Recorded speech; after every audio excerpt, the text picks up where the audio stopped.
Hi all, പുതിയൊരു വീഡിയോയിലേക്ക് എല്ലാവർക്കും സ്വാഗതം. ഞാനിന്ന് ഓണത്തിനെല്ലാം നമുക്ക് വളരെ എളുപ്പത്തിൽ ഉണ്ടാക്കാൻ പറ്റുന്ന ഒരു അടിപൊളി തൊടുകറിയായിട്ടാണ് വന്നിരിക്കുന്നത്.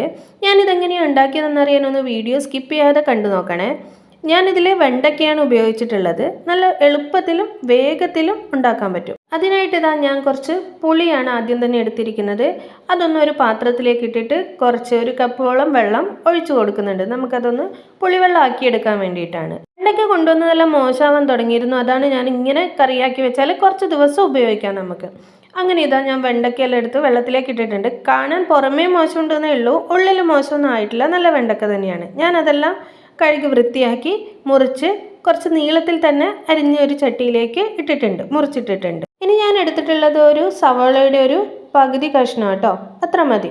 ചെറിയുള്ളി ഉണ്ടെങ്കിൽ അതാണ് നല്ലത്. ഇവിടെ അതില്ലാത്തതുകൊണ്ട് ഞാനൊരു സവാളയുടെ പകുതി എടുത്തും ചെറുതായിട്ട് മുറിച്ചിട്ടു. പിന്നെ ഇട്ടിരിക്കുന്നത് കുറച്ച് വെളുത്തുള്ളി, അതുപോലെ തന്നെ ഒരു ചെറിയ കഷ്ണം ഇഞ്ചിയും ചെറുതായിട്ട് അരിഞ്ഞിട്ട് അതിലേക്ക് ഇട്ടിട്ടുണ്ട്. പിന്നെ ഞാൻ ഇടുന്നത് ഒരു വറ്റൽമുളക്. നമുക്കിതിന് അധികം എരിവ് വേണ്ട, അതുകൊണ്ട് ഒരു വറ്റൽമുളക് ഇട്ട് കൊടുക്കുന്നുണ്ട്. അതിലേക്ക് കുറച്ച് മഞ്ഞൾപ്പൊടി കൂടി ഇട്ടിട്ടുണ്ട്. ഇത് ഞാൻ ഒരു 2 സ്പൂൺ മുളക് പൊടിയും ഒരു 1.5 സ്പൂൺ മല്ലിപ്പൊടിയും ഒന്ന് ചട്ടിയിൽ ചൂടാക്കിയിട്ട് എടുത്തു വെച്ചതാണ്. അപ്പോൾ അതും കൂടി ഞാൻ ആ മുറിച്ചതിലേക്ക് ഇട്ട് കൊടുത്തിട്ട് നമുക്ക് ഇനി ഒഴിക്കേണ്ടത് നമ്മൾ എടുത്തു വെച്ച പുളിവെള്ളമാണ്. ഞാൻ ആ പുളിയെല്ലാം പിഴിഞ്ഞ് പുളിവെള്ളമാക്കി എടുത്തിട്ടുണ്ട്. എന്നിട്ട് ഞാനത് വെണ്ടയ്ക്ക് മുറിച്ചതിലേക്ക് ഒഴിച്ചു കൊടുക്കുന്നുണ്ട്. വെള്ളം ഒഴിച്ചു കഴിഞ്ഞപ്പോൾ അത്ര പോരാന്ന് തോന്നിയത് കൊണ്ട് ഞാൻ കുറച്ചുകൂടി വെള്ളം പുളിയിലേക്ക് ഒഴിച്ചിട്ട് ആ വെള്ളം ഒന്നുകൂടി ചട്ടിയിലേക്ക് ഒഴിച്ചിട്ടുണ്ട്. ഈ ഇട്ട പൊടികളെല്ലാം ഒന്ന് മിക്സ് ആവാൻ വേണ്ടിയിട്ടൊന്ന് കലക്കി കൊടുക്കുന്നുണ്ട്. പുളിവെള്ളം ഒഴിക്കാൻ കാരണം വെണ്ടയ്ക്ക പെട്ടെന്ന് വെന്ത് പോകാതിരിക്കാൻ വേണ്ടിയിട്ടാണ്. പിന്നെ ഞാൻ കുറച്ച് ഉപ്പ് കൂടി ഇട്ട് കൊടുത്തിട്ടൊന്ന് അടുപ്പത്ത് വെക്കുന്നുണ്ട്. കറിയൊന്ന് തിളച്ച് വന്നിട്ടുണ്ട്. നോക്ക്, വെണ്ടയ്ക്കൊന്നും വെന്തോടയോ ഒന്നും ചെയ്തിട്ടില്ല. സാധാരണ തോരൻ വെക്കുന്നൊക്കെ സമയത്ത് വെണ്ടയ്ക്ക വേഗം വേകുന്നതാണ്. പക്ഷേ ഇതൊരു ടിപ്പാട്ടോ. തോരൻ വെക്കുമ്പോഴായാലും ഒരു ചെറിയ പീസ് പുളി ഇട്ട് കഴിഞ്ഞാൽ പെട്ടെന്ന് വെന്ത് പോവില്ല. ഇനി ഞാൻ ഈ എടുത്തു വെച്ചിരിക്കുന്ന ഒരു പീസ് ബെല്ലം കഴുകി എടുത്ത് വെച്ചിട്ട് 2 കഷ്ണമാക്കിയതാട്ടോ. ഞാൻ അതും കൂടി ഒന്ന് ആ കറിയിലേക്ക് ഇട്ട് കൊടുക്കുവാണ്. എന്നിട്ട് നമുക്കിതൊന്ന് നന്നായിട്ടൊന്ന് ഇളക്കി കൊടുക്കാം.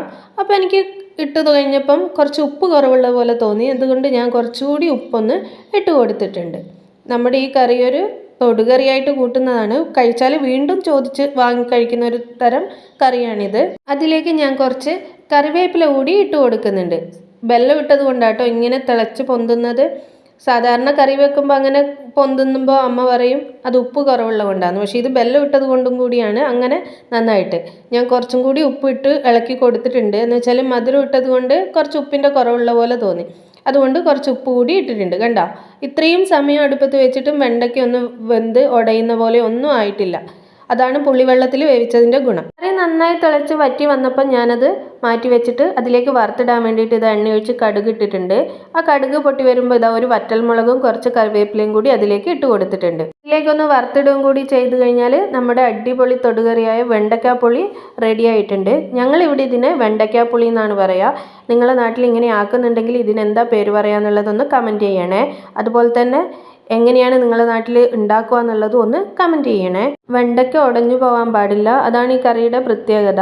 ഒരു വെണ്ടയ്ക്കയും കുറച്ച് ചാറുമായിട്ടൊന്ന് ഇലയിൽ വിളമ്പിക്കഴിഞ്ഞാൽ അടിപൊളിയായിട്ട് കൂട്ടാൻ പറ്റും. ഓണത്തിന് തീർച്ചയായിട്ടും ഉണ്ടാക്കി നോക്കണം. എരിവും പുളിയും അതുപോലെ തന്നെ മധുരവും ഒക്കെ ആയിട്ട് ഒരു വെറൈറ്റി ടേസ്റ്റ് തന്നെയാണ് ഈ കറിക്ക്. തീർച്ചയായിട്ടും നിങ്ങൾ ഉണ്ടാക്കി നോക്കിയിട്ട് പറയണം. അതുപോലെ വീഡിയോ ഇഷ്ടമായാൽ ലൈക്ക് ചെയ്യാനും ഷെയർ ചെയ്യാനും മറക്കരുത്. നിങ്ങൾ ആദ്യമായിട്ടാണ് എൻ്റെ ചാനൽ കാണുന്നതെങ്കിൽ ഒന്ന് സബ്സ്ക്രൈബ് ചെയ്ത് സപ്പോർട്ട് ചെയ്യണം. ഞാനിടുന്ന എല്ലാ വീഡിയോസും കാണാൻ വേണ്ടിയിട്ട് ആ ബെല്ലൈക്കണും കൂടി ഒന്ന് അമർത്തണേ. ഈ കറി മൺചട്ടിയിലായതുകൊണ്ടും അതുപോലെ തന്നെ തണിഞ്ഞു കഴിഞ്ഞാലും കുറച്ചും കൂടി ചാറിന് കട്ടിയാവും. അപ്പോൾ കുറച്ചും കൂടി ആ പുളിയെല്ലാം ഇറങ്ങി ആ മധുരമൊക്കെ ശരിക്കും പിടിച്ച് എല്ലാം വരുമ്പോഴത്തേക്കും അടിപൊളി ടേസ്റ്റാണ്. തീർച്ചയായിട്ടും ഉണ്ടാക്കി നോക്കണം. വെണ്ടയ്ക്ക എപ്പോഴും തോരനും കറിയും മാത്രം ആക്കുന്നവർ തീർച്ചയായിട്ടും ഇതൊന്ന് ട്രൈ ചെയ്ത് നോക്കണം. വളരെ എളുപ്പത്തിൽ നമുക്ക് ഉണ്ടാക്കാൻ പറ്റും. അതുപോലെ തന്നെ കഴിച്ചാൽ തീർച്ചയായിട്ടും നിങ്ങൾ വീണ്ടും കഴിക്കാൻ തീർച്ചയായിട്ടും ഉണ്ടാക്കും. അത്രയ്ക്കും ടേസ്റ്റാണ്. കാരണം ഒരു വെറൈറ്റി ടേസ്റ്റാണ്. മധുരവും ഉപ്പും എരിവും എല്ലാം കൂടി ഒരു ടേസ്റ്റാണ്.